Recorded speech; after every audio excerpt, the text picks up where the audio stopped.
성도의 교제 인사 교통 나누겠습니다. 고난은 영광이 됩니다. 시작. 고난은 영광이 됩니다.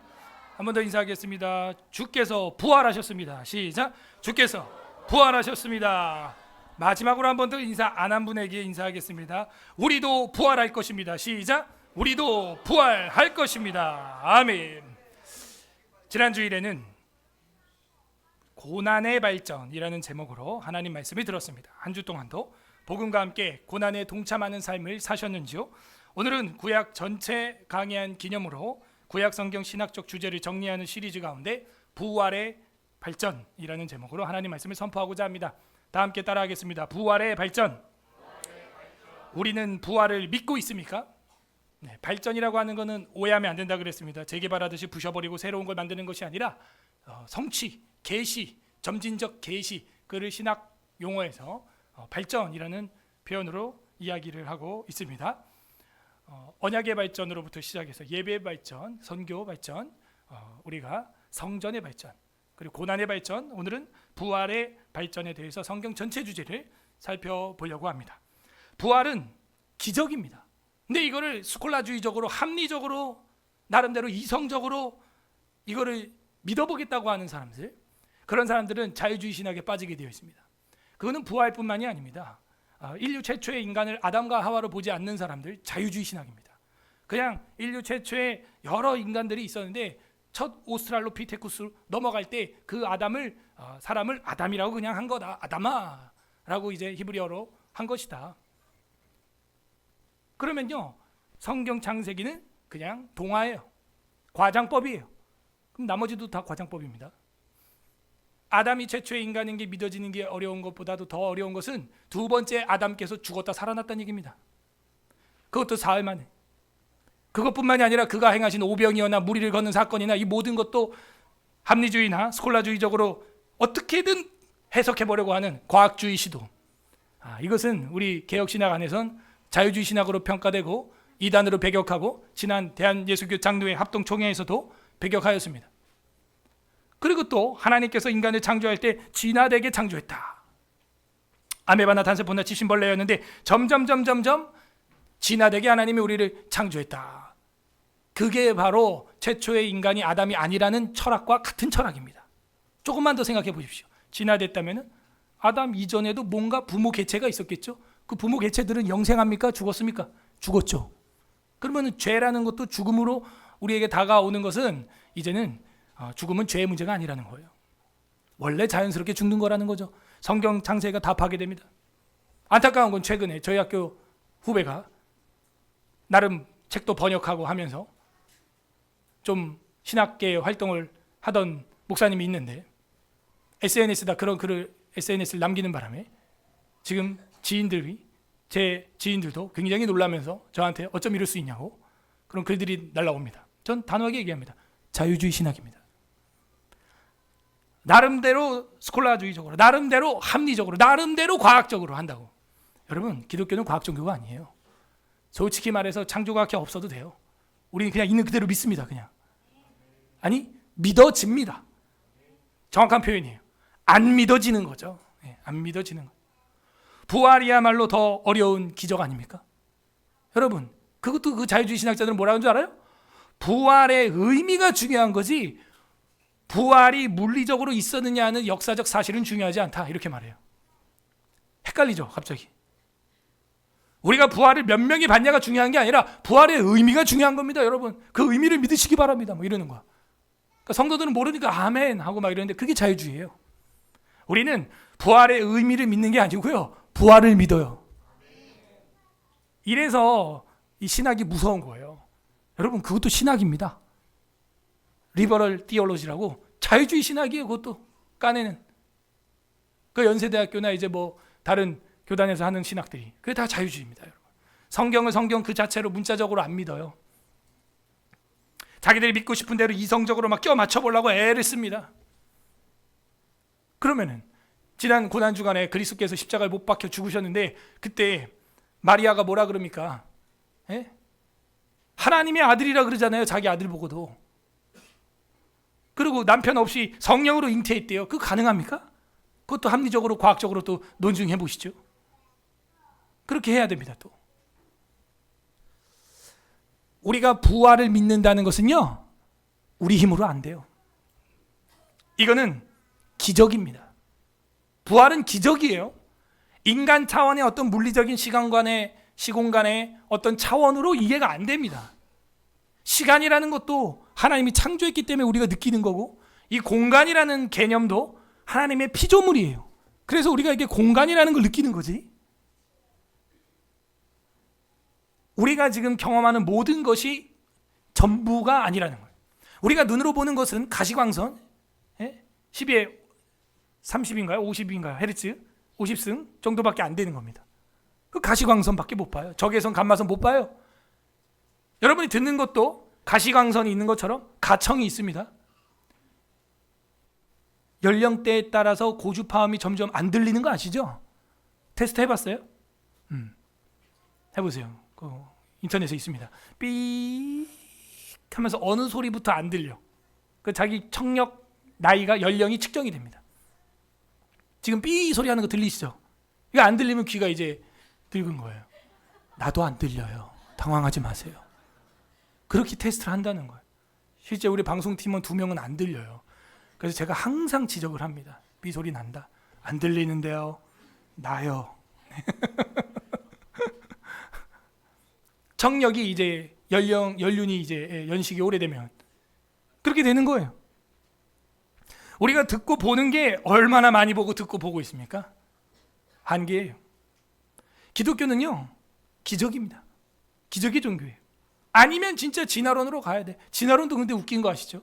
제일 처음에 뭐 빅뱅으로 터져서 일어났다 그러는데 그 뱅은 어디서 온 거야? 도대체. 그 폭발을 했는데 생물이 생겼다는 건 또 뭔 소리야?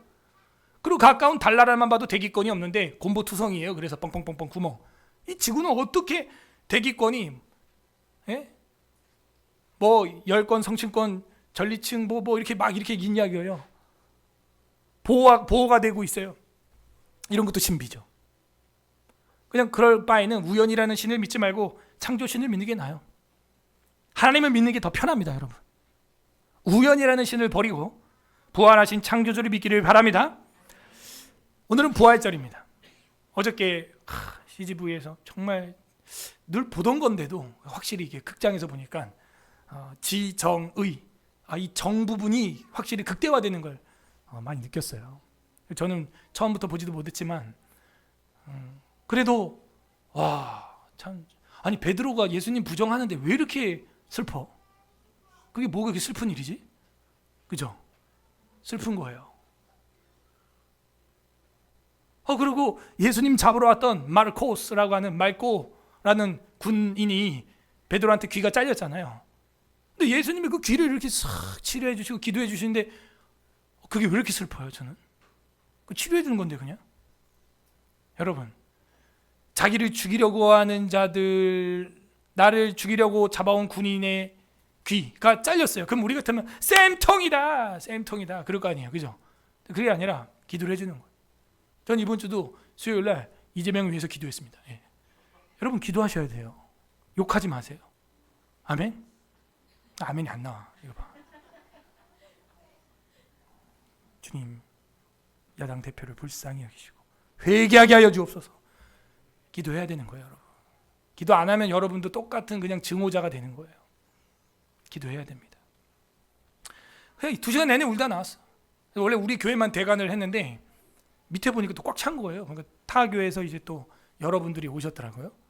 근데 저도 맨 앞줄에서 두 번째 앉았는데 옆에 있는 분 계속 우는 거예요. 제가 볼 땐 사모님 같아.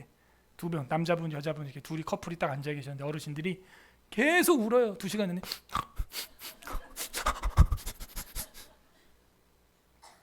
저분이 만난 하나님은 어떤 분이길래? 여러분 믿지 않는 사람이 그 영화 보잖아요. 웃긴 거예요. 그죠? 싹 근데 귀가 붓고. 그죠? 죽은 사람이 살아나고 그때 막 때리는데 피투성이 되는데 그게 뭐가 그렇게 슬퍼? 잔인하다. 그냥 뭐 이런 걸 보냐 이러고 나가지 그냥. 우리한테 왜 그게 은혜가 되는 거예요? 왜 이렇게 슬픈 거예요? 배급사 대표가 와가지고 저한테 감사 인사를 했어요. 이런 적 한 번도 없었는데 어저께 처음 봤습니다. 우리 교회가 계속 이제 CGV 대관을 하니까 그래서 우리가 성경을 이렇게 배우고 또 이런 문화 선교도 열심히 해야 될 줄로 믿습니다. 믿음이 강화돼요. 믿음이 강화되고 교육이 되고 아이들이 그걸 받아들여지는 거예요. 믿어지는 거예요. 또 주님의 고난이 그냥 단순한 그냥 책의 글씨가 아니구나. 이 실제 고통이구나. 고통이구나. 로마 병정들에게 맞았던 그 채찍과 매가 얼마나 아팠을까. 누구 때문에. 그리고 이번에 좋았던 건 번역이 자막이 다시 됐더라고. 그래서 제가 너무 감사했어요.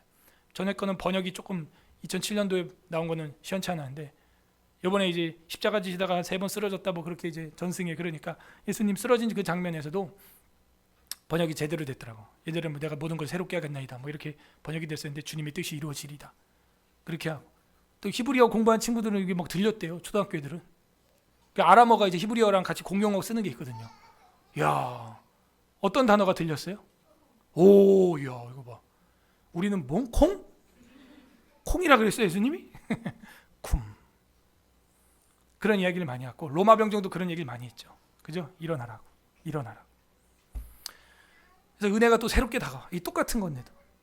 그래서 정기적으로 1년에 한 번은 우리가 또 기회가 되면은 봐야겠다. 그런 생각을 합니다. 근데 그 주님이 마지막 장면이 고난 당하고 죽으신 다음에 뭡니까? 부활하는 장면으로 다 끝나는 거예요. 여러분 그게 믿어지십니까? 이게 과학적으로 믿어져요? 아니에요. 여러분 부활은 기적입니다. 근데 제가 그런 이성주의, 합리주의, 그런 스콜라주의에 빠져 있는 분들에게 질문하겠습니다. 여러분은 부활을 능히 보고 듣고 몸으로 경험하고 있습니다. 루터는 종교개혁자입니다. 하나님께서는 부활의 의미를 모든 봄꽃들과 나무 속에 다 심어놨다고 말하고 있어요. 우리 장로님도 아까 그렇게 기도하셨죠? 루터가 말합니다. 우리 주님께서는 부활의 본을 온 자연에 두셨다.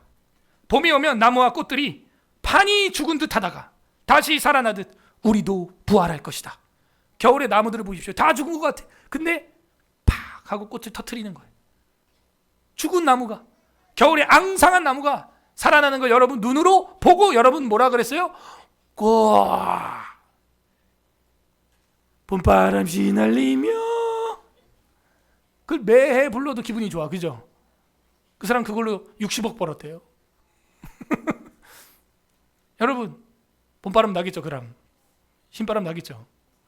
그게 아니에요. 우리는 이 부활의 생명을 보면서 이야 2주 만에 지는 꽃이지만 그 가운데서 생명의 능력을 경험하는 거예요. 루터는 계속 말합니다. 하나님께서는 부활의 교훈을 매년마다 봄에 온 세상에 심어 두셨다. 그리고 세계를 새롭게 하신다. 부활이 없다고 말하지만 여러분 눈으로 다 보고 있다 이거죠. 날마다 경험하고 있습니다. 어젯밤에도 죽다 살았어요 저는. 그죠? 집에 와서 딱 누우니까는 언제 잠든지도 모르게 뻗었다. 전쟁 나도 몰라요. 그 핵폭탄 터지면 다 죽는 거예요 그냥. 할렐루야. 주님 봐요 그냥. 어제 새벽 4시 반에 무슨 일이 있었습니까? 아기 때문에 깨어난 산모들 빼고는 모르겠죠. 그냥 뻗어 있는 거예요. 뻗어. 1분처럼 지나갔죠. 안녕히 주무셨습니까? 아침에 어떻게 됐어요? 또 멀쩡한 듯 일어나. 그죠? 부활의 능력입니다. 하나님이 매일 우리는 잘 수밖에 없는 연약한 존재. 자고 있다는 것은 무방비 상태. 이거는 뭐 무장해제예요. 죽어도 몰라요. 죽여도 모르고 모르는 겁니다. 근데 그 잠과 깨임을 통하여 매일 죽음과 부활을 경험하게 하신 것입니다, 여러분. 아침에 눈 뜨면 여러분 그래서 제일 처음 하는 행동이 뭐예요? 컴퓨터 부팅?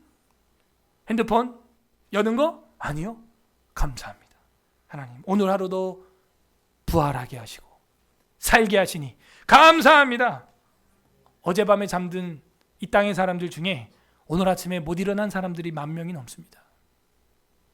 그거 아세요? 우리나라에서 사망자가 하루에 약 20,000명씩 일어나는데 매일 어젯밤에 잠자고 오늘 아침에 눈을 못 뜬 분이 10,000명이 넘어요. 여러분 눈 뜨셨네요. 옆 사람한테 인사하겠습니다. 부활을 축하합니다. 시작. 부활을 축하합니다. 아우 너 살아있구나. 다행이다.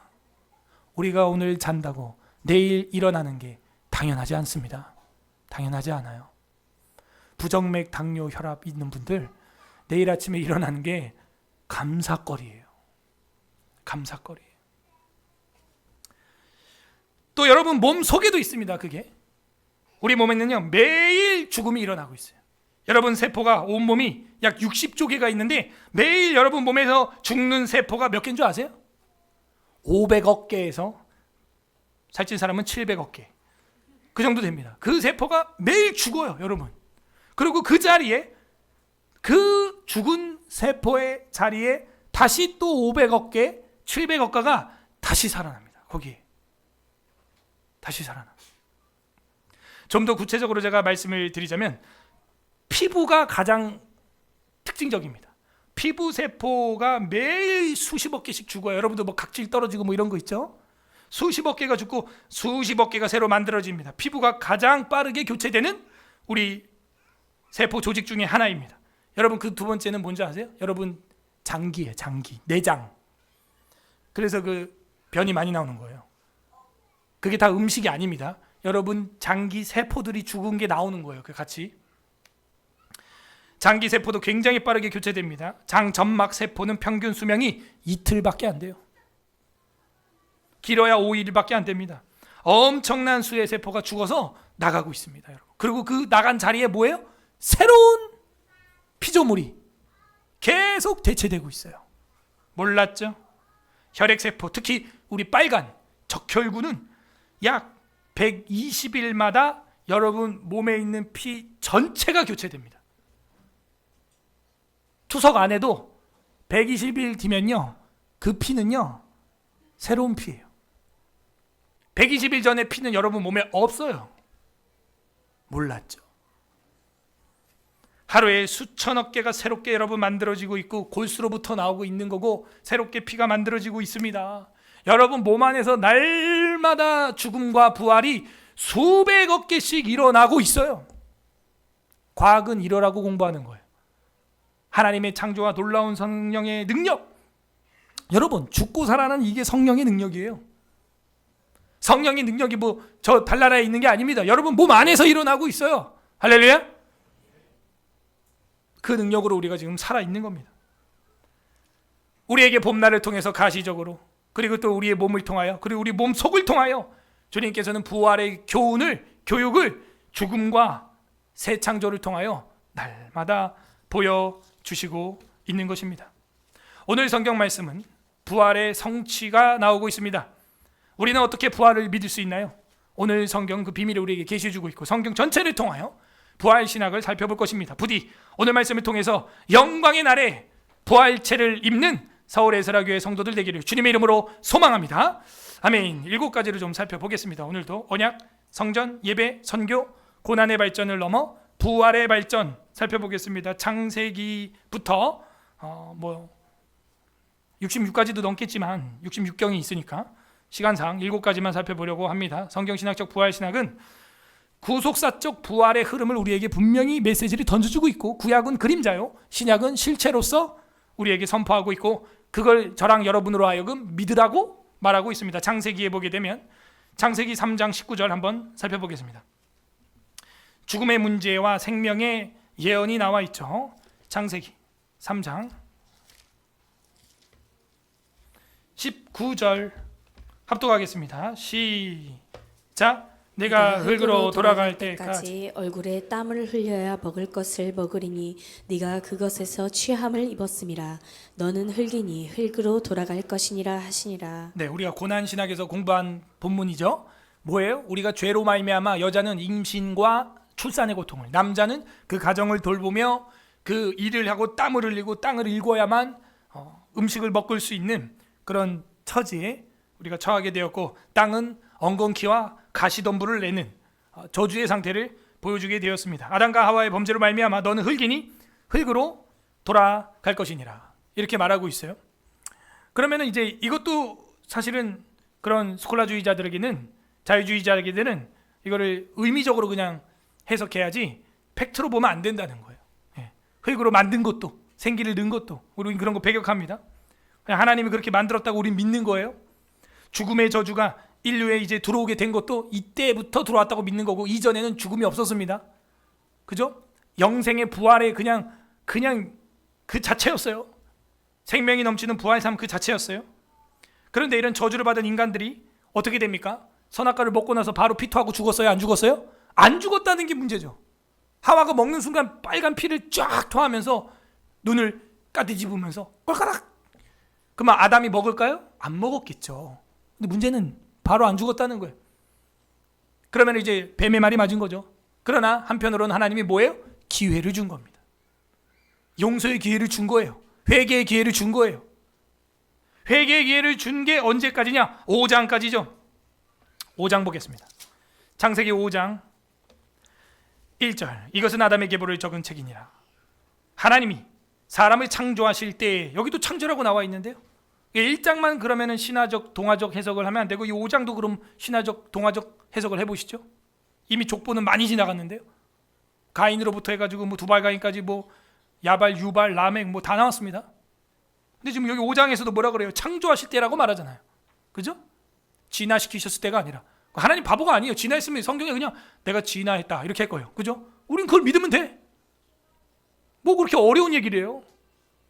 확실히 자유주의 신학자들은 악한 영에게 미혹의 영에 빠진 게 확실합니다.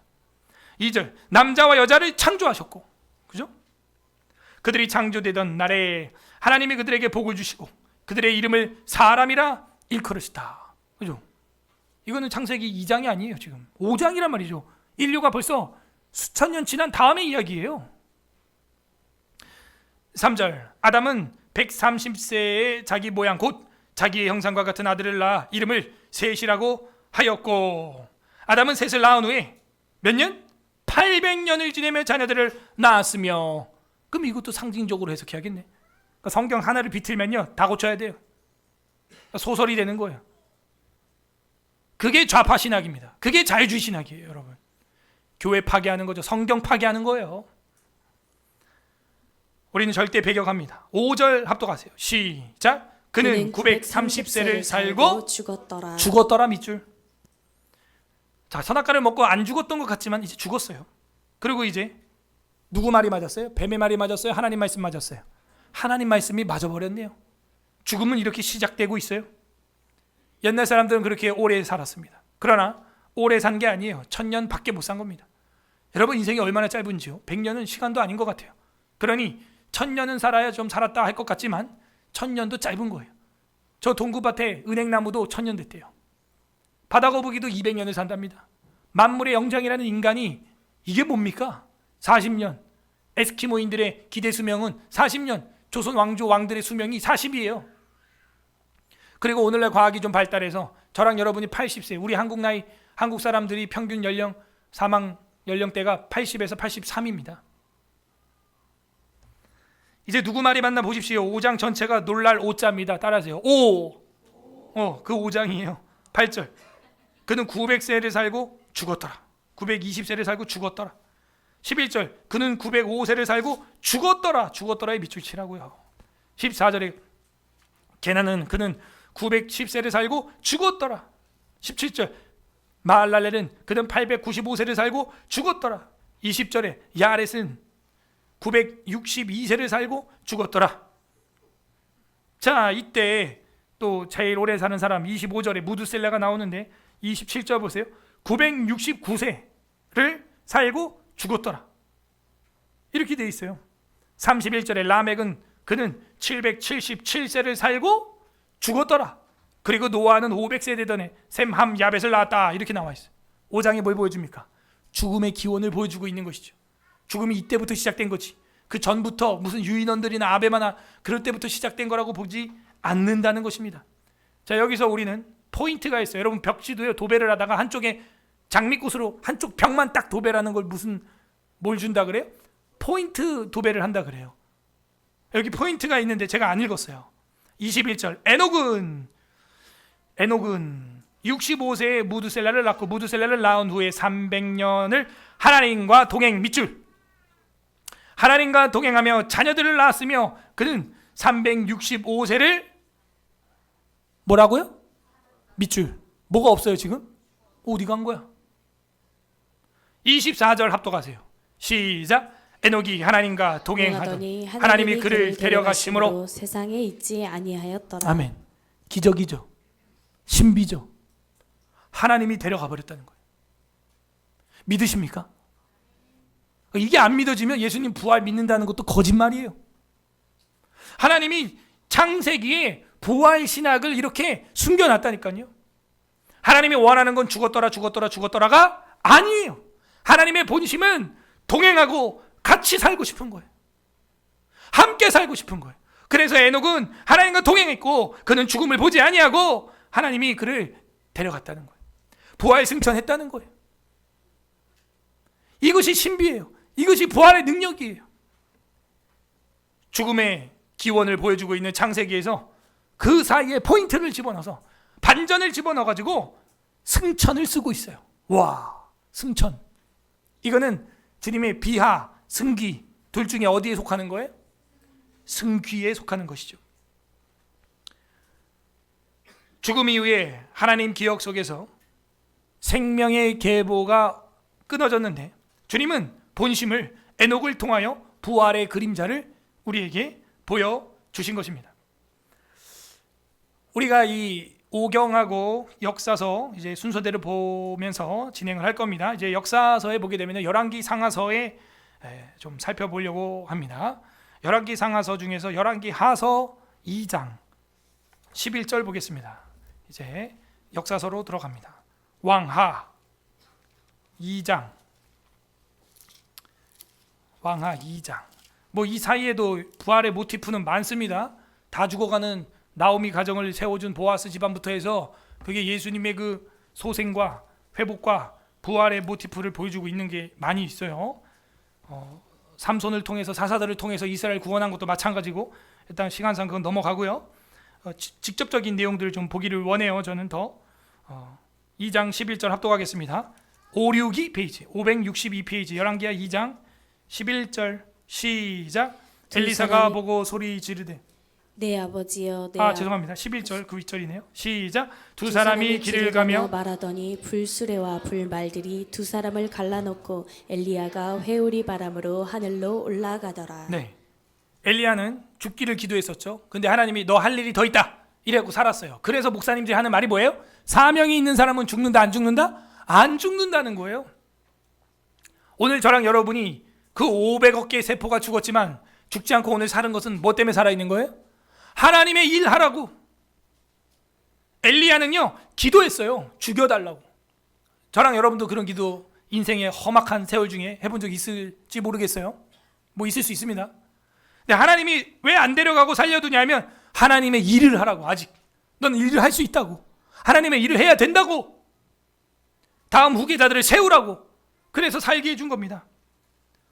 엘리야와 엘리사가 가는데 두 사람의 길이 갈리면서 불수레와 불말들이 두 사람 사이를 갈라놓고 엘리야가 회오리 바람을 타고 하늘로 올라갔습니다. 그리고 제자들은 혹시 올라가다 떨어질까봐 떨어진 거 아닌가 해가지고 샅샅이 산을 수색을 하게 됩니다. 진돗개 발령을 해가지고 찾아요. 근데 없어요. 그리고 옷만 엘리사가 제자죠. 엘리야의 제자 엘리사가 취하게 되죠. 여기서도 우리가 볼 수 있는 건 뭡니까?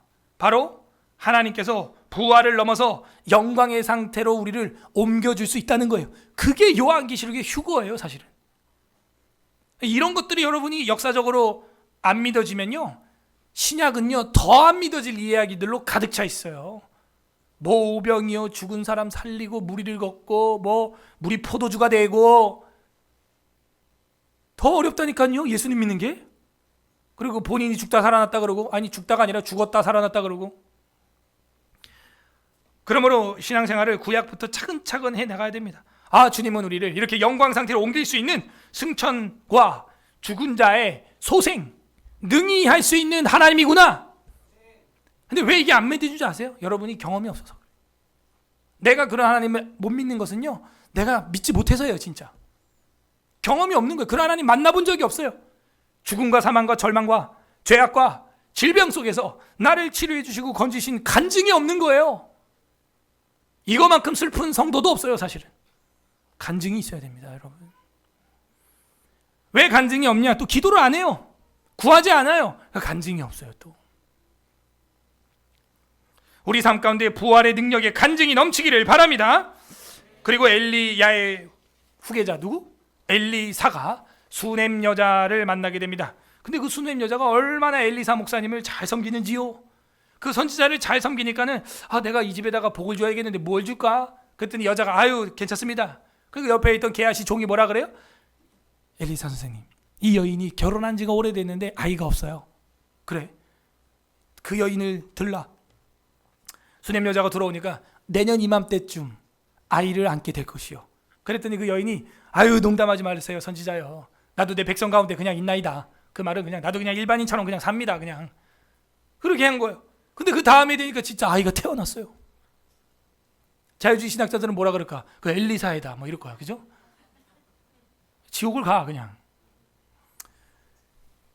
그렇잖아요. 좀 분위기가 이상하잖아요. 엘리사가 들라 했더니 갑자기 아이가 생겼잖아. 그런데 그 아이가 갑자기 아빠랑 같이 밭에서 일하다가 아이고 내 머리야 내 머리야 하다가 그 품에서 죽어버렸어요. 그래갖고 이 여자가 아주 슬퍼가지고 선지자를 원망합니다. 내가 그냥 필요 없다고 하지 않았습니까? 가만히 있었으면 슬픈 일도 없는데 괜히 애를 줬다가 하나님 데려가니까 더 슬픕니다. 그래갖고 막 바짓가랑이 잡고 펑펑 우는 거예요. 그러니까 엘리사가 이 지팡이를 가져가서 그 아이 옆에 둬라. 그러면 살아날 것이다. 그랬더니 주의 종 안 가면 나도 안 가겠나이다. 이러고 막 이러니까는 엘리사가 같이 가자. 그 아이한테 갔어요. 그 방에 가니까 애가 진짜 누워 있는 거예요. 그러니까 엘리사도 고민이지 막 이거 어떻게 된 거지 이러면서 방을 막 왔다 갔다 계속 합니다. 그런데 그 아이 위에 그냥 엎어 끌어안고 기도해요 그냥. 그랬더니 그 아이가 7번 기침하고 하고 숨이 돌아왔다는 거예요. 안 믿어지는 눈치잖아. 이거 봐. 전 믿습니다. 엘리사 하는 뜻이 뭐예요? 하나님은 구원이시다 이런 뜻이에요. 엘리사 하는 게. 그 아이가 돌아와가지고 위로를 받았다는 거예요. 여러분 이게 구약에 나타나 있어요. 수냄 여인이 엘리사를 공경했던 그 마음을 주님이 받아주시고 더 좋은 걸 주셨어요. 부활의 믿음. 그 아이가 살아남으로 말미암아 그 수냄 여자 어머니도 뭘 갖게 되는 거예요? 여호와 그 하나님 그 신은 죽은 자도 살리는 신이구나. 그걸 믿게 된 거예요. 그것뿐입니까? 이 엘리사가 이제 진짜 죽습니다. 이제 죽었는데 열왕기하 13장 21절 읽겠습니다. 13장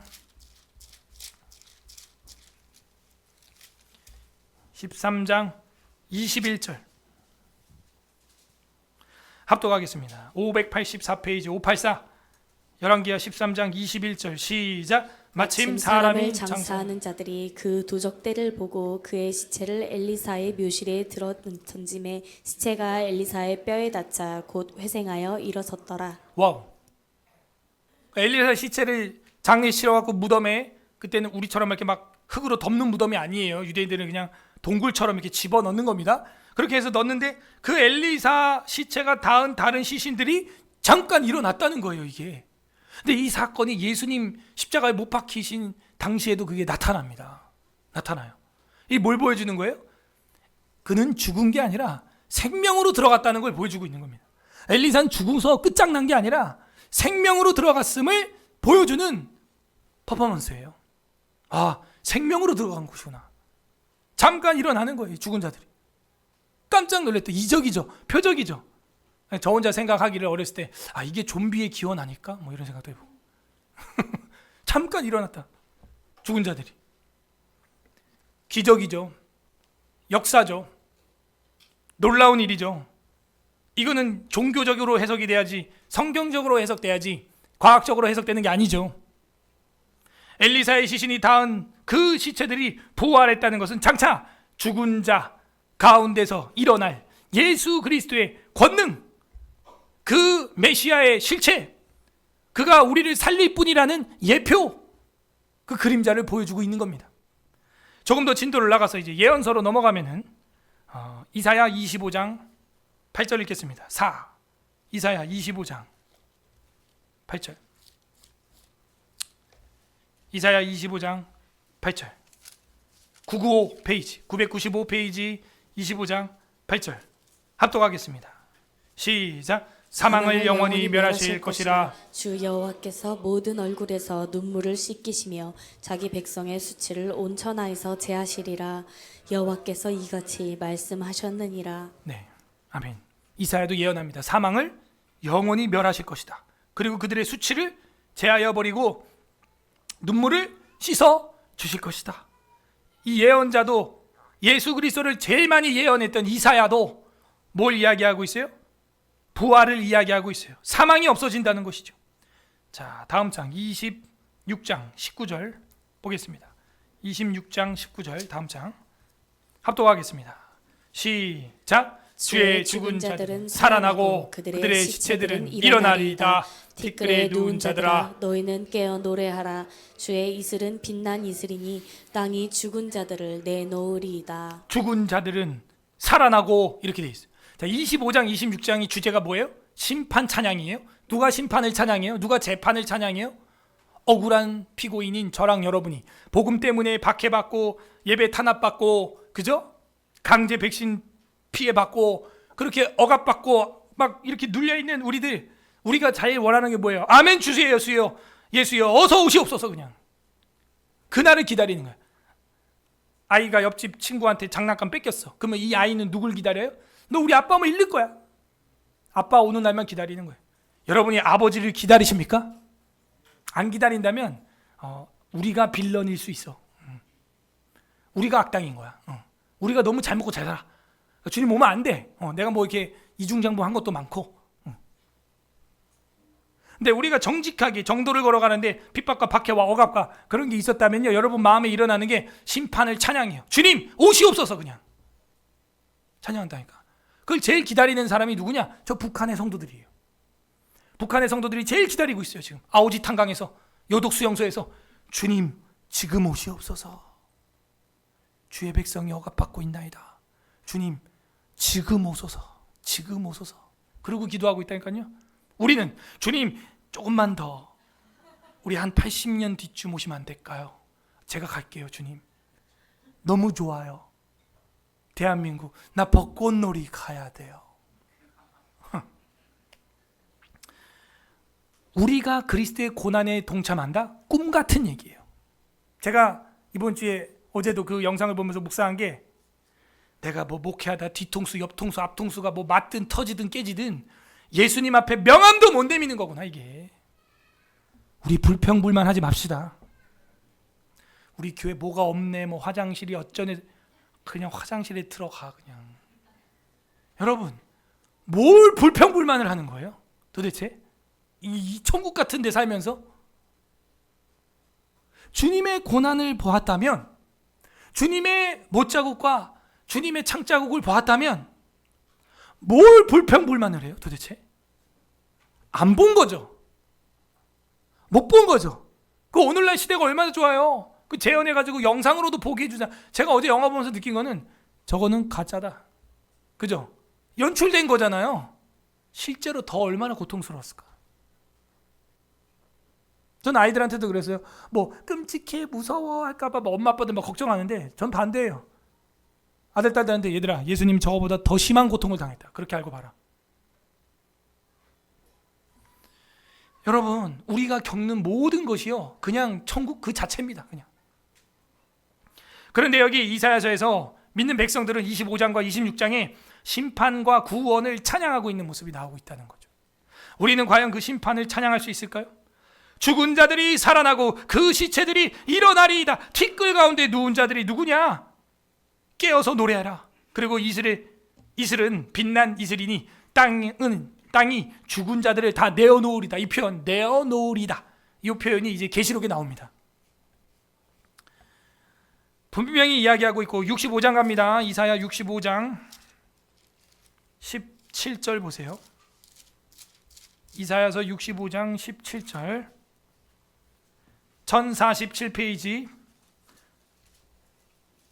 65장 17절 보라 내가 새하늘과 새 땅을 창조하나니 이전 것은 기억되거나 마음에 생각나지 아니할 것이라. 그러면 이것도 창조로 믿으면 안 되죠. 이 새하늘과 새 땅도 천국으로 보면 안 되죠. 자유주의대로라면. 너희는 내가 창조하는 것으로 말미암아 영원히 기뻐하며 즐거워할지니라. 이렇게 나옵니다. 그리고 나서 뭐라 그러냐면은 장수하는 은혜와 복을 우리에게 주겠다는 거예요. 20절 보세요. 거기는 날수가 많지 못하여 죽은 어린이와 수완이 차지 못한 노인이 다시는 없을 것이라. 곧 밑줄 100세의 죽은 자가 젊은이라 하겠고 100세가 못 되어 죽은 자는 저주받은 자라 할 것이다. 우리는 지금 꿈이 100세 시대인데, 그죠? 그리고 22절 읽어보세요. 22절 합독 시작. 그들이 건축한 데 타인이 살지 아니할 것이며 그들이 심은 것을 타인이 먹지 아니하리니 이는 내 백성의 수한이 나무의 수한과 같겠고 내가 택한 자가 그 손으로 일한 것을 길이 누릴 것이며. 아멘. 밑줄 나무의 수한. 여러분 지금 현존하는 나무 중에 가장 오래된 나무 이름이 메두셀라라는 나무가 있습니다. 우리 아까 어디서 봤어요? 창세기에서 제일 오래 살은 사람 이름이 뭐예요? 몇 년 살았어요? 969세. 그래서 오늘날 과학자들이 제일 오래 사는 나무를 메두셀라 나무다 이렇게 했고, 미국 캘리포니아의 인요 국립공원이라는 곳에 있습니다. 4765년 됐대요. 나무 나이테가 4700년, 5000년 됐답니다. 근데 여기 뭐라고 돼 있어요? 나무의 수완과 같겠고 이렇게 돼 있잖아. 이사야도 구약에서 그 부활의 영광의 그림자를 본 거예요. 이사야가 바보가 아닙니다. 왕족이에요. 이 사람은 실제 유대인이에요. 그래서 왕들과 예언을 많이 했죠. 징계도 많이 했고요. 자, 이제 복음서로 넘어갑니다. 이 그림자가 이제 어떻게 실체로 나타나느냐? 우리가 너무나 잘 알고 있는 예수 그리스도의 모습입니다. 누가복음, 우리 오늘 본문이죠. 24장 1절 보겠습니다. 일단 24장 1절 139페이지. 안식 후 첫날 새벽에 이 여자들이 그 준비한 향품을 가지고 무덤에 가서 돌이 무덤에서 굴려져 옮겨진 것을 보고 들어가니 주 예수의 시체가 보이지 아니하더라. 이로 인하여 근심할 때 문득 찬란한 옷을 입은 두 사람이 곁에 섰는지라. 여자들이 두려워하여 얼굴을 땅에 대니 두 사람이 이르되 어찌하여 살아있는 자를 죽은 자 가운데서 찾느냐? 살아있는 자를 죽은 자 가운데서 찾느냐? 이게 뭐예요? 예수님이 이미 저랑 여러분이랑 마리아보다도 먼저 부활하셨다는 거예요. 가셨어요. 그리고 어디로? 말씀하신 대로 갈릴리로 디베라 바다로 가신 거예요. 이것 때문에 여인들이 깜짝 놀래가지고 제자들한테 이야기하게 되고 소문이 나게 됩니다. 그리고 500여 형제들에게 동시에 예수님의 부활체가 보여지게 되고 500명이나 받고 더러는 그때 당시 바울 시대까지도 살아있는 사람들이 있었기 때문에 고증이 가능하고 뭐 역사적 예수 뭐 좋습니다. 뭐 하든지 그 역사적으로도 그 증언이 나타나고 있고 다른 성경 외에도 역사서에 많이 나타나고 있어요. 그 고증들이 신비죠. 기적이죠. 아니 기독교에서 이런 신비 빼고는 뭐가 있단 말입니까? 그리고 오늘 본문으로 넘어갑니다. 39절 보세요. 39절 합독합니다. 시작. 내 손과 발을 보고 나인 줄 알라. 또 나를 만져보라. 영은 살과 뼈가 없으되 너희 보는 바와 같이 나는 있느니라. 아멘. 영은 살과 뼈가 없지만 나는 있다. 근데 나는 죽었다 살았지. 그러면 이 몸은 뭐냐? 이걸 부활체라고 해요. 따라하세요. 부활체. 저랑 여러분이 이제 새롭게 죽고 나서 하나님 앞에 부활할 때는요, 이런 몸이 아니에요. 이런 몸을 입으면 저주가 됩니다. 이제 그게 누구냐면 이제 지옥 가는 사람들이에요. 지옥 가는 사람들은 부활체가 아니고 이 몸을 다시 그대로 입어요. 그래갖고 지옥에서 계속 고통을 받습니다. 저주의 부활체죠, 그거는. 그러므로 이 누가복음에서 뿐만이 아니라 마태, 마가, 누가, 요한복음에 다 나오죠. 예수님의 부활에 대한 이 계시의 말씀은 이 역사적 부활이고 성경적 부활이고 육체적 부활이고 영광의 부활이에요. 이거는 영광의 몸이에요. 예수님은 우리의 부활이고 생명이 된다는 것을 요한복음 11장에서 분명히 말씀해 주고 있습니다. 11장 보겠습니다. 25절 요한복음 하나 넘어가서 다음 책 예수님이 부활 전에 했던 행동을 보십시오. 25절 25절을 보게 되면 11장 25절 합독하겠습니다. 25절 26절 두 절 보겠습니다. 166페이지 시작. 예수께서 이르시되 나는 부활이요 생명이 나를 믿는 자는 죽어도 살겠고 무릇 살아서 나를 믿는 자는 영원히 죽지 아니하리니 이것을 내가 믿느냐? 나는 부활이요 생명이니 나를 믿는 자는 죽어도 살겠고. 지금 나사로가 죽었거든요. 자기 친구가. 그래서 울면서 나사로야 나오라 했는데 3일 만에 나온 거예요. 이건 예수님이 자신이 부활할 거를 정확히 나사로를 통하여 예표한 것입니다. 근데 이 앞에 마르다하고 마리아 이 여자 그 형제들이 자매들이 너무 예수님을 힘들게 하는 거예요. 당신이 있었으면 내 오라비가 죽지 아니했을 뻔하였나이다 막 이러면서 예수님이 야 너가 믿으면 영광 볼 거다 울면서 살리는 장면이 여기 나오는 겁니다. 그리고 전승에 의하면 나사로는 2번 다시 웃지 않았대요. 왜? 자기는 3일 동안 천국 가서 더 좋은 세상에 있었는데 왜 다시 살려나? 안 그래도 지금 나병 때문에 힘들어 죽겠는데 그 다시 고통을 겪어야 되는 거예요. 그리고 26절에 뭐라 그래요? 무릇 살아서 나를 믿는 자는 저랑 여러분이죠. 영원히 죽지 아니하리니 이것을 내가 믿느냐 이렇게 돼 있어요. 우리가 살아서 믿으면요 우리는 영원히 죽지 않는 것입니다. 그리고 주님이 오시면요 진짜 죽음을 안 보고 간 누구처럼? 에녹처럼 엘리야처럼 휴거가 된다는 게 계시록의 휴거 신학이에요. 질문하고 있어요. 예수님은요 무릇 살아서 나를 믿는 자는 영원히 죽지 아니하리니 이것을 네가 믿느냐? 여러분 믿으십니까? 네, 믿으셔야 됩니다. 주님 앞에 기도해 보십시오. 능력이 나타납니다. 33절에 예수께서 그가 우는 것과 또 함께 유대인들이 우는 것을 보시고 심령이 비통하게 여기시고 불쌍히 여기사 그들이 이르되 그를 어디에 두었느냐? 이르되 주여 와서 보옵소서 하니 35절 예수께서 눈물을 흘리시더라. 39절 예수께서 이르시되 돌을 옮겨 놓으라 하시니 그 죽은 자의 누이 마르다가 이르되 주여 죽은 자가 나흘이 되었음에 벌써 썩은 냄새가 나나이다. 예수께서 이르시되 내 말이 네가 믿으면 하나님의 영광을 보리라 하지 아니하느냐? 믿음이 없어요. 믿음이 없으니까 창세기 부활 계시록 막 다 고치는 거예요. 믿음이 없으니까. 돌을 옮겨 놓으니 예수께서 눈을 들어 우러러보시고 이르시되 아버지여 내 말을 들으신 것을 감사하나이다. 항상 내 말을 들으시는 줄을 알았나이다. 그러나 이 말씀을 하옵는 것은 둘러선 무리를 위함이니 믿지 않으니까 곧 아버지께서 나를 보내신 것을 그들로 믿게 하려 합니다. 이게 핵심이에요. 믿게 하려 함이라. 이 말씀을 하시고 큰 소리로 나사로야 나오라 부르니 죽은 자가 수족을 배로 동인 채로 나오는데 그 얼굴은 수건이 쌓였더라. 예수께서 이르시되 풀어놓아 다니게 하라 하시니라. 이게 뭘 보여주는 거예요? 저랑 여러분을 새로운 부활체로 살릴 분은 예수님밖에 없다는 거예요. 그래서 본인이 이걸 보여주고 본인도 그렇게 영원히 부활체를 입고 보여주는 겁니다. 그리고 승천하시죠. 예수님은 부활이십니다. 죽은 자를 살리는 하나님이십니다. 나사로뿐만입니까? 누가복음 7장에 과부의 아들도 살리고요. 마가복음 5장에 야이로의 딸도 살리고요. 그런 장면을 우리는 복음서에서 이제는 수두룩하게 보게 됩니다. 질병과 불치병에 있는 자들을 살리고요. 7일 동안 아무것도 못 먹어서 눈이 돌아가 흰자가 보이는 갓난아기였던 저를 주님이 살려주셨고요. 돌 됐을 때 온몸에 경기가 일어나서 마비가 됐을 때도 부적을 떼고 기도하니까 하나님이 살려준 줄 믿습니다. 그래서 불신자였던 저희 집안이 신자가 되었고 하나님의 기적을 보았습니다. 초등학교 때 계속해서 제가 피가 나는 소변을 볼 때 피가 나는 병이 있어가지고 학교에는 병원 간다고 해놓고 기도원에 갔습니다. 병원 갈 돈도 없었고 그때 세브란스 병원 갔더니 이거 고치고 검사하는 데만도 뭐 수백만 원, 1,000만 원가량 이야기했는데 저희는 그때 아버지가 사업이 기울어 단칸방에 살 때고 연탄불 떼면서 살 때입니다.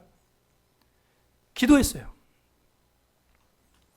기도하러 간 날 첫날 제 마음에 의심이 생깁니다. 오늘 첫날인데 오늘 낫겠어? 화장실에서 소변을 보면서 그래도 날 수도 있겠지. 반신반의 했습니다. 그런데 첫 기도한 날 피가 멈췄어요.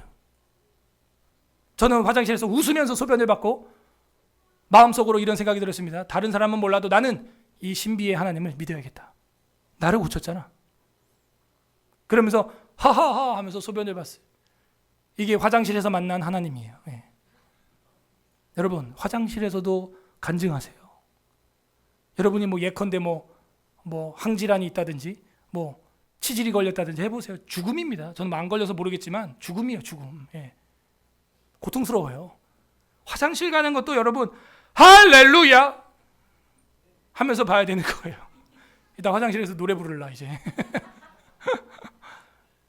감사해요. 걸어가는 거 감사해요. 밥을 씹는 거 소화되는 거 다 감사해요. 예.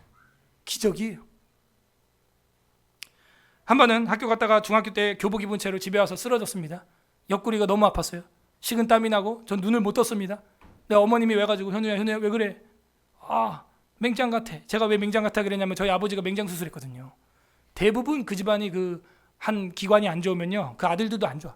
그래서 우리 그 최성욱 신부 집사님도 맹장 수술 얼마 전에 했죠. 그리고 그 아버지도 있고 할아버지도 있고 다 있어요. 예. 그리고 저는 딱 직감적으로 아버지가 맹장 수술 하셨기 때문에 이건 뭐 정신이 혼미한 거예요. 쓰러졌어요. 근데 그때 또 가난한 어머니께서 간절히 기도하는 거예요. 손을 얹고 옆구리에다. 전 잠이 들었어요. 그리고 지금까지 수술 안 해. 할렐루야. 여러분이 기적을 믿습니까? 정말? 죽다 살아나는 걸 믿습니까? 저희 첫째 형, 둘째 형은 다 죽었어요. 사산으로 죽어. 태어나서 죽었어. 응? 살아있는 게 기적이에요. 그리고 저는 저희 아이들이 정말 과학적으로만 본다면 제 유전자를 타고났을 텐데 5명이나 태어나 있어요. 하나도 유산 안 되고. 기적이에요. 그러니까 다른 집은 뭐 자연스러울지 모르지만 저희 집안에서는 특이한 경우인 거예요. 저희 큰아버지도 첫째 큰아버지 죽었습니다. 그러니까 이게 안 좋아. 아무튼 이 집안에 남자들이. 저희 할아버지도 그래서 입양돼 온 분이에요. 씨가 없어. 장손 집안인데 씨가 없어, 남자가. 그리고 저희 할아버지도 옆에서 입양 오신 할아버지예요. 여러분, 제가 80 넘게 살거들랑 하나님이 있는 줄 믿으세요. 저희 난궁씨 중에는요 80 넘은 사람이 한 명도 없어요. 진짜.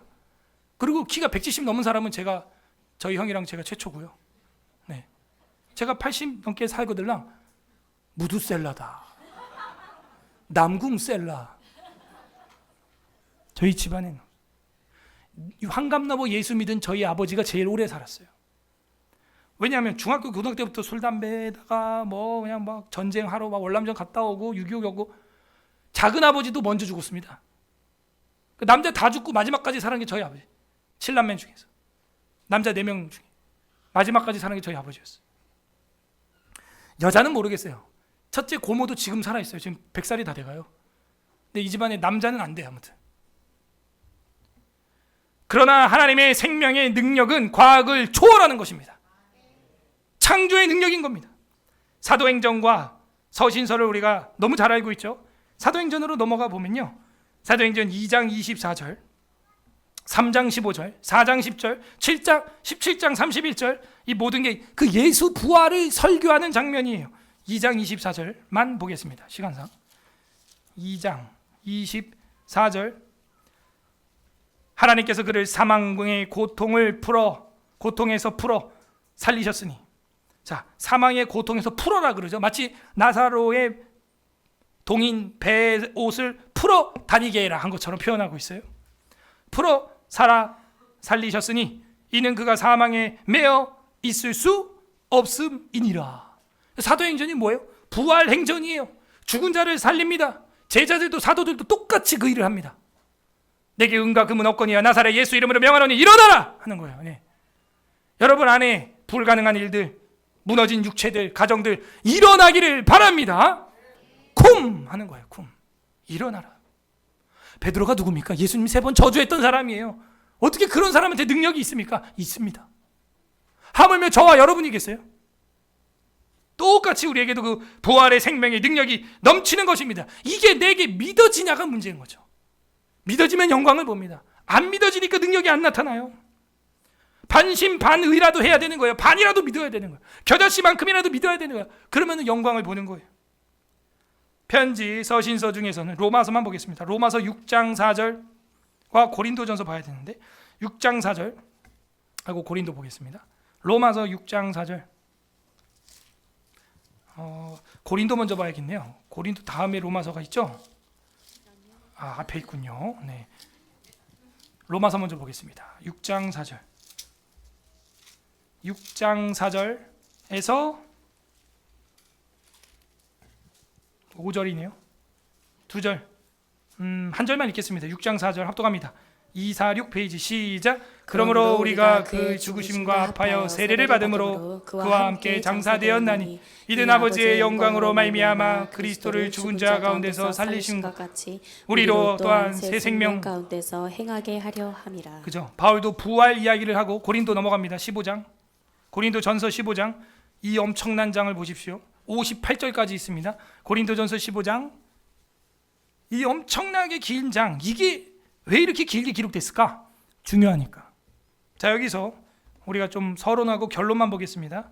서론에 보게 되면 5절에 4절에 장사 지낸 바 되셨다가 성경대로 사흘 만에 다시 살아나사 게바에게 보이시고 12제자에게도 보이셨고, 세 번째 6절 그 후에 500여 형제에게도 일시에 보이셨나니 그 중에 지금까지 대다수는 살아있고 어떤 사람은 잠들었으며, 죽었다고 표현 안 해요. 잠든 거구나. 그 후에 야고보에게 보이셨고 그 후에 모든 사도에게와 맨 나중에는 다메섹 도상에서 만삭되지 못하여 난 자와 같은 내게도 보이셨느니라. 증인이 이렇게 많으면요 끝난 거예요. 율법에 보게 되면 증인은 2명이면 충분합니다. 우리나라도 재판소에서 증인은요 1명만 나와도 증언을 하게 해줘요. 이렇게 수다한 증인들이 있으니 역사적 예수라는 건 뭐 너무 당연한 거고, 우리는 그런 거 없어도 그냥 믿어요. 자, 마지막 결론적으로 15장 끝으로 가겠습니다. 15장 51절 보라, 내가 너희에게 비밀을 말하노니 우리가 다 잠잘 것이 아니요 마지막 나팔의 순식간에 호련이다 변화되리니 나팔 소리가 나매 죽은 자들이 썩지 아니할 것으로 다시 살아나고 우리도 변화되리라. 옆에 쓰세요. 부활체. 변화되리라 그랬잖아요. 이 썩을 것이 반드시 썩지 아니할 것을 입겠고 이 죽을 것이 죽지 아니함을 입으리로다. 이 썩을 것이 썩지 아니함을 입고 이 죽을 것이 죽지 아니함을 입을 때에는 사망을 삼키고 이기리라고 기록된 말씀이 이루어지리라. 어디에 기록되어 있었어요? 이사야서에. 죽음을 이기리라, 죽음에서 살아나리라 했던 그 구약의 말씀이 이루어지는 순간 그날을 보는 것입니다. 55절 읽어보세요. 55 시작. 사망아 너의 승리가 어디 있느냐, 사망아 네가 쏘는 것이 어디 있느냐. 아멘. 사망은 끝난 겁니다. 어제 영화 마지막에 이제 예수님 십자가에 못 박히고 하늘에서 눈물 한 방울이, 빗방울이 눈물처럼, 예수님처럼 하나님의 눈물처럼 탁 떨어지니까 누가 제일 억울해요? 마귀가 꽉 하고 소리를 치면서 끝나잖아요. 깜짝 놀랐죠. 사망아 너의 승리가 어딨냐, 사망아 내 쏘는 게 어딨냐, 예수님이 부활하셨다 이놈아. 끝난 거예요. 자, 이제 마지막으로 가겠습니다. 요한계시록 20장 가겠습니다. 요한계시록 20장 4절 마지막 책이죠. 20장 4절 에서 6절까지 첫 번째 부활이 나오는데요. 읽어보겠습니다. 4절에서 6절, 이거 좀 중요하니까 우리 결론이잖아요. 미래의 일이죠. 20장 4절 5절 6절 합독합니다. 시작. 또 내가 보좌들 보니 거기에 앉은 자들이 있어 심판하는 권세를 받았더라. 또 내가 보니 예수를 증언함과 하나님의 말씀 때문에 목배임을 당한 자들의 영혼들과 또 짐승과 그의 우상에게 경배하지 아니하고 그들의 이마와 손에 그의 표를 받지 아니한 자들이 살아서 그리스도와 더불어 1000년 동안 왕노릇하니 그 나머지 죽은 자들은 그 1000년이 차기까지 살지 못하더라. 이는 첫째 부활이라. 이 첫째 부활에 참여하는 자들은 복이 있고 거룩하도다. 둘째 사망이 그들을 다스리는 권세가 없고 도리어 그들을 하나님과 그리스도의 제사장이 되어 1000년 동안 그리스도와 더불어 왕노릇하리라. 아멘. 예수의 증언대로 말씀대로 목배임을 당한 순교자들, 짐승과 우상 숭배하지 않은 사람들, 이마와 손에 표를 받지 않은 사람들은 1000년 동안 주님과 왕노릇하는 마지막 1000년 왕국이 있다는 거예요. 근데 이 1000년이 또 해석이 갈립니다. 자유주의 신학자들은 이거를 제대로 그냥 1000년으로 보지 않아요. 개혁주의 신학에서도 무천년이라고 하는데 그건 이단은 아닙니다만, 우리는 무천년하고 역사적 전천년을 따르는데 우리는 역사적으로 전천년이라고 저는 봐요. 무천년이라는 개념은 그냥 오늘날 시대를 일컬어서 교회 시대가 다 천년이라고 그냥 하는 거야, 상징적으로. 뭐 그런 해석이죠. 근데 저는 그렇게 안 보는 이유는 아까 창세기에서 분명히 인간들이 몇 년 산 걸 봤어요? 한 천년 사는 걸 봤어요. 그러면 저는 실제로 물리적으로 1000년이라고 해도 이게 긴 시간이다 아니다? 아니라는 거죠. 우리는 왜 이걸 상징적으로 해석하냐면 길다고 느껴지니까. 근데 실제 1000년이 길지 않습니다. 40대 중반만 돼봐도 그걸 알 거예요. 인생 별거 없구나. 15년 뒤 환갑이구나. 그리고 7순이고 8순이고 주님 앞에 가는구나. 근데 여기 뭐라 그래요? 이걸 가지고 5절에 이는 첫째 부활이라. 6절에 이 첫째 부활에 참여하는 자가 복이 있다 이렇게 말해요. 그래서 그 나라에서 일단 살아야 돼, 주님과. 그리고 둘째 부활은 뭐냐면은 12절에 나오는 겁니다. 12절. 또 내가 보니 죽은 자들이 큰 자나 작은 자나 그 보호자 앞에 서 있는데 책들이 펴져 있고 또 다른 책들이 펴졌으니 곧 생명책이라. 죽은 자들이 자기 행위를 따라, 이미 죽었는데 죽은 자들이 자기 행위를 따라 책들에 기록된 대로 심판을 받으리라. 이게 이사야 25장에 얘기했던 심판 찬양이죠. 생명책에 기록된 대로 이제 또 한 번 심판을 받아요. 천년왕국 이후에. 그때 이제 예수님이 우리를 변호해주면 살고, 예수님이 변호 안 해주는 사람은 가는 거예요. 어디로? 둘째 사망으로 가는 겁니다. 14절. 사망과 음부도 불못에 던져지니 이것이 둘째 사망 곧 불못이라. 지옥이에요. 예수님이 저와 여러분을 변호해 주기를 바랍니다. 그게 보혜사라는 뜻이에요. 변호사, 보혜사. 누구든지 생명책에 15절 기록되지 못한 자는 불못에 던져지더라. 엄청난 이야기를 1시간도 안 되게 제가 다 설교를 했습니다. 여러분, 이게 성경 전체에서 드러나는 부활의 발전이, 부활을 믿으십니까? 정리해 보겠습니다. 창세기에서는 죄로 인해 죽음이 세상에 들어왔지만 죽음의 족보 속에서 포인트를 주셔서 에녹의 죽음을 우리에게 보이지 않음으로써 승천하여 생명과 부활의 소망을 계시해 주었습니다. 열왕기 상하서에서는 엘리야가 죽음을 보지 않고 승천하고 엘리사가 시신에 닿은 시체가 살아나며 죽은 아이를 살림으로써 부활의 능력을 보여주었습니다. 이사야서 예언서에서는 죽은 자의 부활을 곳곳에서 예언하였고 새하늘과 새 땅을 약속함으로써 천년 왕국과 나무 수완보다도 긴 세상이 있음을, 부활과 새 창조를 예언해 주었습니다. 복음서에서는 그 부활의 그림자의 실체인 예수 그리스도께서 역사적 부활을 보여주셨고 성경적 성취를 보여주므로 부활 신학의 중심과 핵심을 보여주었습니다. 모든 신자들은 그 예수님을 통하여 부활의 소망을 갖게 되었고 확신을 갖게 되었습니다. 사도행전과 서신서를 통하여 사도들은 부활의 복음을 핵심적으로 선포하며 전도하게 되었고 기적을 체험하게 되었습니다. 성도의 최후 부활을 가르치며 자기들도 소망을 갖게 되었죠. 계시록에서는 첫째 부활과 둘째 부활을 통해 최종적 심판과 영원한 생명을 완성하게 될 것을 우리에게 보여줌으로써 생명책에 기록된 자의 복에 대하여 선포해 주었습니다. 성경은 죽음 이후에도 하나님께서 생명과 부활을 이루신다는 소망의 흐름을 창세기부터 요한계시록까지 일관되고 통일성 있게 선포하고 있는 정직한 책입니다. 그러므로 우리는 그 생명의 부활로 들어가는 신자들이 되기 위하여 믿음을 갖기를 소망합니다. 웨스트민스터 신앙고백서 32장 교리가 아예 있어요. 사후 상태와 죽은 자의 부활, 32장 사망, 두 종류의 부활이 있음. 들어보세요. 사망. 불의한 자들의 몸은 그리스도의 능력으로 말미암아 부활하여 굴욕받게 되나. 불의한 자도 부활하는데 굴욕받는 몸으로 부활해요. 의로운 자들의